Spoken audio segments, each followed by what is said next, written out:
What's up everyone, it's your boy Showtimedr. I'm back. We're going to do a dungeon review. Now a dungeon review is not a how to beat the dungeon. I uploaded that video already a week ago, so if you're looking for a guide to Nikita Advent, I'll leave a link in the description. You can go ahead and just click that. This is a review of the dungeon mechanics. Is it fair? Does it make sense? Is it fun? Etc. That's what this kind of review is. So we're going to take it in now. Gunslinger Girl Nikita. Thing about her dungeon is you need water units, like you really need them. It's not one of those where you can cheese because you have top tier unit of different type. They've done two things that kind of upset me here. Number one, they nerfed Tayo, as you see, 500%. Before that, I think the highest I ever saw was 200%. So they really don't want you to use Tayo, guys, and that's a shame because a lot of us, and especially even newer players, we figured out ways to do that dungeon, and Netmarble was like, yeah, but we want you to pull for Verdandi, so screw Tayo. And that's too bad. If they wanted to nerf Tayo in this dungeon, they could have just made it so that you can't multi or counter, rather.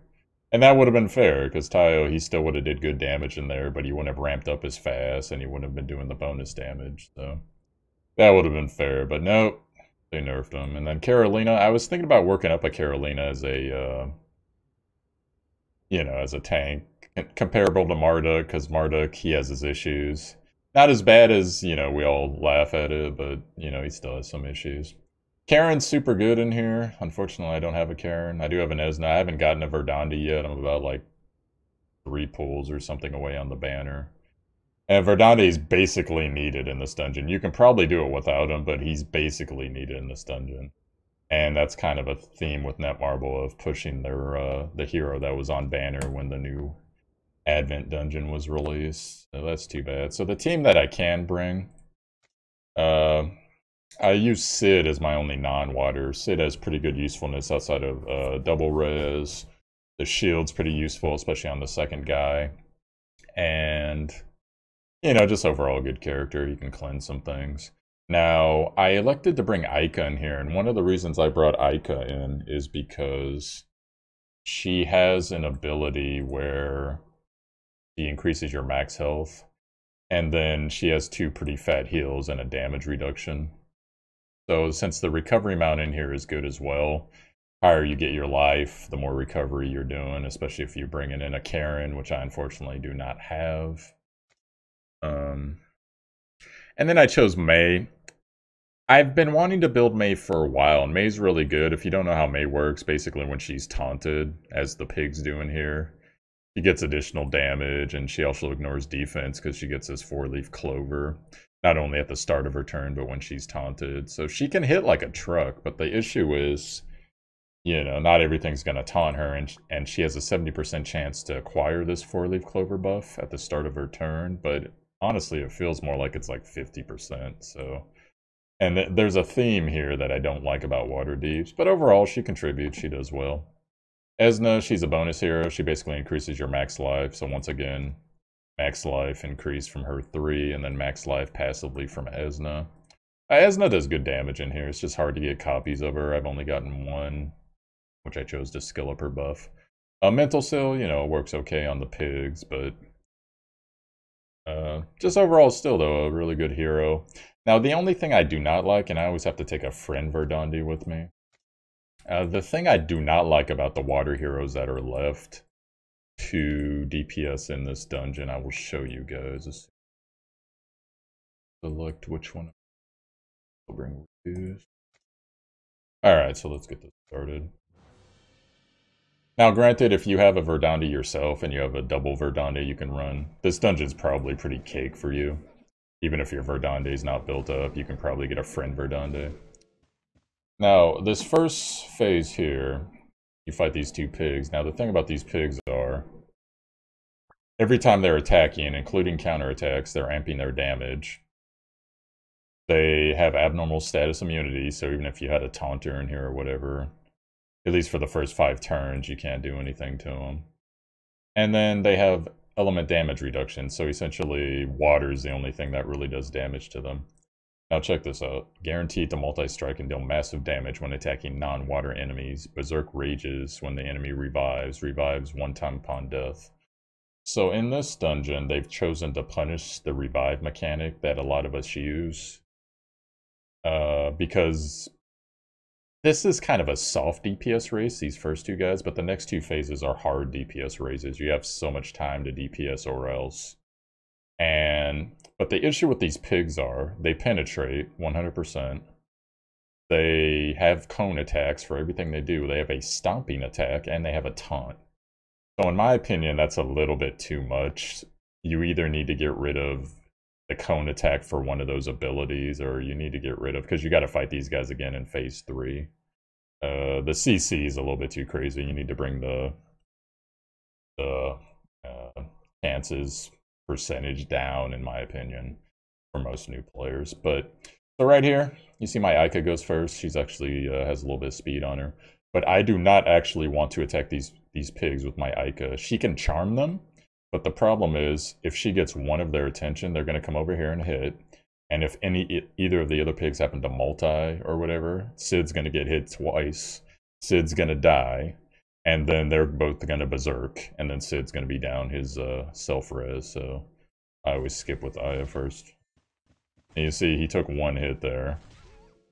Now, if he happened to multi and took another hit, Sid would be, he would have gone through Sid's first life there. So what I have to do now is, instead of open with my ult, like most people do, I have to open with my AoE because I need to grab the aggro of these pigs so that they will hit him.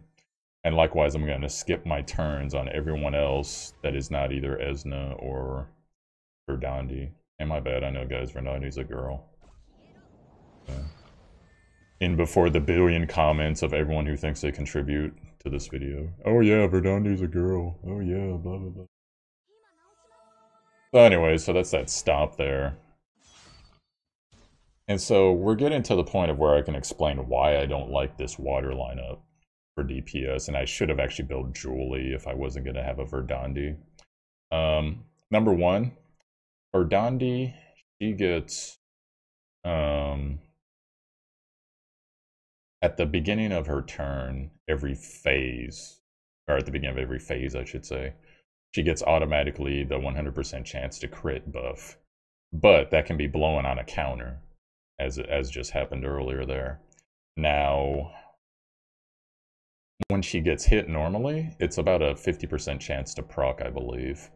So you might get that buff, and as long as she doesn't burn on a counter, you're going to crit on your next ability. But that is still a chance on hit thing from beyond that point, and especially in phases 2 and 3, it can become problematic. Same thing with Esna. Esna does not have automatic crit. She is going to have to get hit. That's part of the reason why I put her next to Verdandi. Now, but that is also a 50% chance. So right here, you have two characters that are working on 50% chances, and sometimes it's just not going to proc. I've had it in here not proc like 5 or 6 times. The way that Mei works, Mei has a 70% chance to get her carrot buff. And if she doesn't get her carrot buff, she's not ignoring armor, and her damage potential drastically goes down. So I kind of screwed myself. Like I said, I should have built Julie instead of Mei, but I got Mei now, so that's just what I got to roll with. But, and as you kill these pigs, you know, they resurrect, but it resets their attack buff. The attack buff can go up to 10. So it's good to get these pigs down, even if you're not going to kill them. In this case, I'm actually just going to start focusing this left pig. As you can see, the shield's pretty much not doing anything.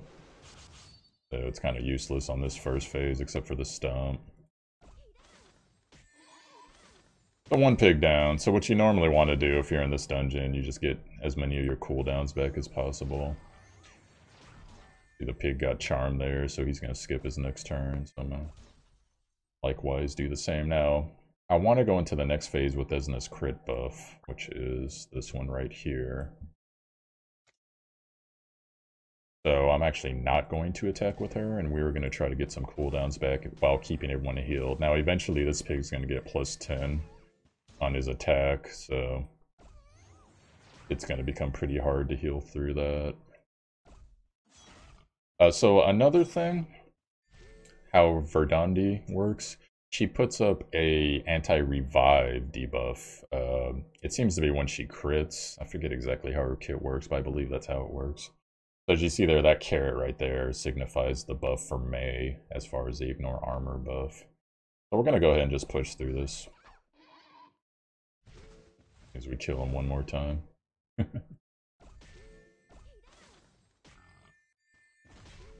But you see the damage he can put out is actually pretty good, because those are all, he's 5 purple star. This one, I believe it's 6 purple star, it might be 5, and then Mei's at 4 purple stars, so. But I'm trying to go into the next phase with as many of my cooldowns as possible, because the DPS race is going to start. You see the damage this pig's putting out, and a triple stun. That is such BS, I hate it. Like, dude, what do you want me to do? It's like a freaking triple stun. And that's another part of the CC in this dungeon. I think the pigs are a little too powerful. Pigs are definitely the most annoying thing in this game. Now, Braum, this is the one phase where you don't have to put up with the pigs, but Braum brings another thing. He brings something called Defense Crush, which Nikita also does as well.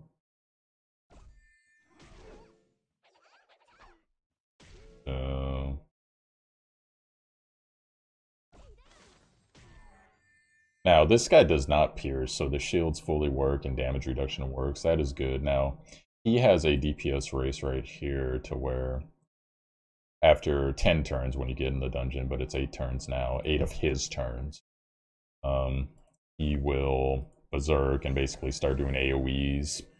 And then another mechanic that this guy has, oh, damn it, counter just burned my crit. He's at like 5% counter too, so that really sucks. That mechanic that you just saw there, he did his hammer smash, that is Defense Crush. Defense Crush basically makes it so that your character is going to take a significantly more damage until you defend. You have to literally hit the defend button, so that is another form of CC that when you are dealing with Nikita in the 3rd phase gets to be very problematic.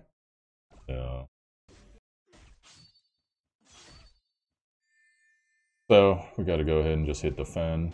Whoever does the most damage to him is whoever he's going to aggro, so as long as he's not doing his triple attack, you're usually fine.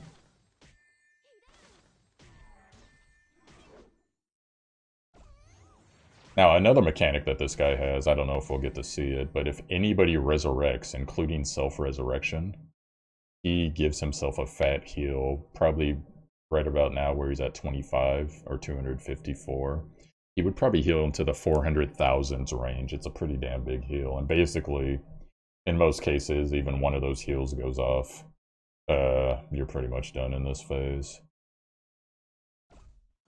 You know, you might be able to power through it with like double Verdandi, or maybe this phase never gives you issues. Now, her carrot didn't proc there, the 70% chance to proc. So now I feel like I have to hold her ult because I wanted to ignore armor when she hits with it. So, get Esna's crit out. And you see there, now there's an issue. I didn't get a chance to defend when he put Defensive Crush up next round, so he literally just hit him for his entire health bar right there. And now his resolve is gone. So that is one less mechanic I have to protect me from Nikita when we get there later on. So that really sucks. And there, as you saw, there wasn't really anything I could have did about it. I could have possibly ulted. I might have missed ult with Ica and given him, I believe it's 39% bonus health right now. It starts at 30% and it eventually gets to 50% when you level it. So once again, 70% chance proc did not get a carrot. Luckily, his health is low enough that it's probably not going to matter. But look, I have to eat another Defense Crush there, and the Defense Crush is on Verdandi again. So what I'm going to do now... Dude, this is a tough choice. I want to defend with Verdandi, but... because if I don't defend with him, he's going to have Defense Crush on, and I go into the next phase with the crit buff up for 1 turn. But if I defend with him that first turn, crit buff might not be up if he doesn't take damage and proc it again. But if I skip both these turns right here, because Esna would kill him with an auto right now. If I skip both these turns, then that leaves Sid and Ica who probably are not going to do enough damage to kill him. And then if Sid goes down, then that means that he's going to proc his heal the very next turn, which I could probably kill him before that, but... Ah, man, that's a tough choice. So what I'm going to do, I'm just going to go ahead and go in. Just the way it goes. Alright, now we're getting to the Nikita part. So Nikita... Things about Nikita. Every time she multis, she hits a lot harder, like harder than your typical multi. And she multis a lot. Now, she summons this pig. This pig now has taunt. I don't believe it had taunt in the first phase, but it has taunt. It also has its stun. She's putting up defense crushes, and she's multiing random people. And like I said, the pig is fully capable of damn near one-shotting Sid in most cases if he hits him twice. And any type of resurrection goes off, the pig berserks and gets, you know, basically increased damage, increased crit rate, increased multi-chance. It's ridiculous. Now, in this phase, the pig gains something that I think is very stupid. He basically gains unlimited lives. You see there, revives unlimited amount of time. So the only thing that will keep him dead is a character with anti-revive, which in this case is Verdandi. But since you're supposed to bring water characters in here, I can't think of another water character that has unable to be revived proc. So that's kind of stupid. I feel like there should be at least one more in all the dungeons and stuff. Now you can get the rune bonus, but the rune bonus is pretty low. And so essentially, like let's say you decide to run this dungeon without Verdandi. What are you going to do about the pig in phase 3 if the pig is stunning and taunting everybody and you have to keep hitting defense because of defense crushes? It's like, it's stupid. They made this character too powerful in here. And granted, it should be powerful, but it shouldn't be. That part of it should not exist. The pig shouldn't have anti-revive. And there's been a bug where people kill Nikita and then the pig's still alive. And let's say your Rezer's dead and Verdandi's dead. Well, what are you going to do? The pig's going to infinitely revive. You can't do crap about that. You can kill him as many times as you want. You lost the dungeon even though you killed the main boss. It's stupid. It was a dumb mechanic. It was a dumb design thing. Whoever designed this dungeon massively failed on that part. So... like, who the hell? Name the last time you beat the boss of a dungeon and didn't win. Looking ridiculous. So, I gotta be... another mechanic here that can really screw me. If Sid... I have Sid autoing Nikita. If Sid multis and hits the pig, and the pig takes a turn, the pig's gonna come and wreck Sid. You know, assuming, like... okay, that went fine, but assuming that I didn't have another character going in that time. And same thing with Esna. I can't really attack, or Esna, sorry, with Aika. I can't attack with Aika because the pig has a cone attack, so the pig's gonna come and wreck Sid, maybe multi, or maybe she multis, and then I'm done at that point. So right now I got 2 characters with defense crush. So what I'm gonna do, because they are taking 2 turns in a row, I'm just gonna go ahead and ult. Get that extra life. Just so everyone can survive. Now, Nikita also penetrates. She penetrates everything that she does penetrates, so shields are pretty much worthless in this phase except for the pig stomp. Not completely worthless, but fairly worthless. And once again, the RNG factor in this dungeon. I need all these guys to proc their damage bonuses, and I need for the pig not to taunt, or stun, or her to put defensive crush in order to DPS this boss, which is kind of dumb. Now, granted, if I had a full water team, it'd be a lot easier, but it just is what it is now. So I'm having to burn this ability in order to make sure I crit next turn. Now, she will spawn these pigs randomly in any of these 4 spaces near, you know, this space, this space, this space, this space. You want her to spawn the pig in one of the spaces next to her because Verdandi's ult has a cone effect if it kills somebody. So you can kill the pig with the ult pretty easily. Hopefully anti-revive procs. And then a good amount of damage will go on to Nikita as well. So ideally. Now Nikita actually does have a decent dodge rating, so she will dodge sometimes. I've gotten screwed by dodge in here like 3 times on she would have died, but she dodged, you know, Verdandi's ult, or in one case it was a Sid auto, one case it was an Aika auto. So I was just screwed, because then she He ulted, and that was it. Also, I forgot to mention the DPS race. You know, when you get in here, I forget what it was. I think it was like 15 turns. It was somewhere around there, 12 turns. You pretty much got to kill her before that, or else she starts AoE ulting, and the AoE ult. Most water characters, as long as they don't have defense crush up, won't one-shot them, but does do a good amount of damage. You can actually solo Nikita with Karen, as weird as it sounds, because for whatever reason she doesn't summon the pig, and it just weirdly works out. It's kind of odd. So in this case, we don't have any of the like defense crushes or anything, and we're taking some turns. So I'm gonna go ahead and try to charm the pig. In that case, it didn't work, and I provoked a counter. So Sid just, if Sid takes one more hit, he's gonna die now. Really sucks. She's not taunted, so we got the carrot. Yeah, got out about 120k damage there. Pig went down. Pig's back up. So since we're not taunted though, because I broke the ton on Riku, unless maybe turns broke it, but I'm gonna go ahead and just ult Nikita, and hopefully she doesn't dodge. Alright, that was a great ult actually. Excellent. Riku knows how to build his characters. Verdandi got stunned. She's got damage immunity, but once again, that's not gonna matter in most cases unless the pig stomp. And we're gonna try to get her. Yeah, I forget he's. Get her a little heal right here. This is a damage reduction and a little triple heal. 20% damage reduction, so it helps out. Now, we got a lot of pigs up, so might as well go ahead and burn the carrot ability.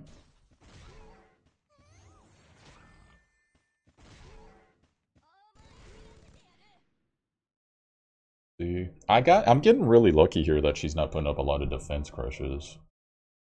She is taunted though, so this attack is automatic. We go pig. Does the multi.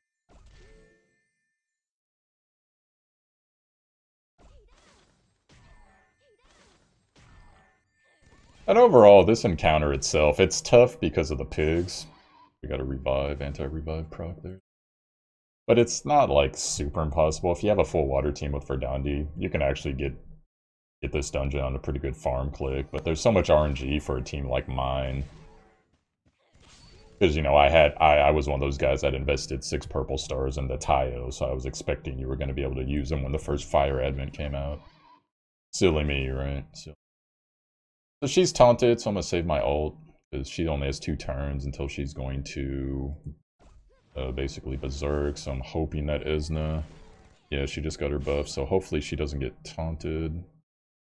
He's defense crush, and he does not have his resolve, so... And then save him. Get a fat heal out. Hopefully people will have their cooldowns to finish this off. Ah, she got... Okay, so we're going to take a bunch of damage, but we still have a good chance because Sid does have his revive and everyone's fairly topped off. And we're going to put out the damage we can and see who survives this. Alright, not impossible. See, the pig almost killed him there. The only reason he survived is because Aika's 60 gives a resolve, I guess even when she's dead. Gives a resolve to anyone, and it would have healed the party, but there's no party to heal, so. Gonna go ahead, res Verdandi, and just hope he can get his ulti off without being taunted or any type of insanity.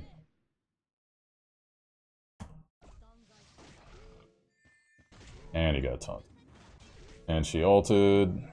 Oh, man. Man, dude, I think I just got screwed by RNG.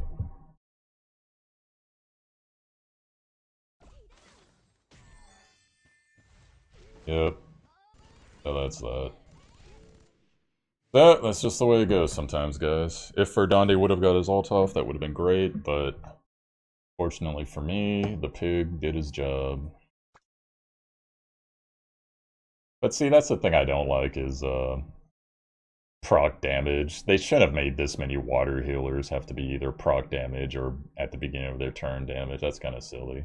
Because obviously not everyone is going to have their own Verdandi to take, and even if you take a friend Verdandi, and Netmarble, I made a video like a month and a half or so ago, and at the time, water DPS was really abysmal. They have since taken steps to relieve that, but it is still much too reliant on procs and getting hit. So that's something that needs to change, in my opinion. But oh well, I lost this dungeon. It was basically fair and square, just RNG. And then as soon as I build up my, and for those asking, I don't have a Demos, I don't have a Karen. Or actually, I should catch that. I just got a Demos with my ticket. I'm in the process of building up, but you know, I should have built Julie for my other DPS because Julie would have been increasing DPS like crazy. I'm starting to build her right now too, but that's just the way it goes sometimes, guys. So. Anyway, so I hope you guys enjoyed the dungeon review. Let me know your experiences with it. I'm sure there's a lot of you that do perfectly fine. Maybe some of you that aren't doing that great. And once again, if you want a guide as to how to do this dungeon, I got that in the description as well. So peace out, guys. I'll catch you later.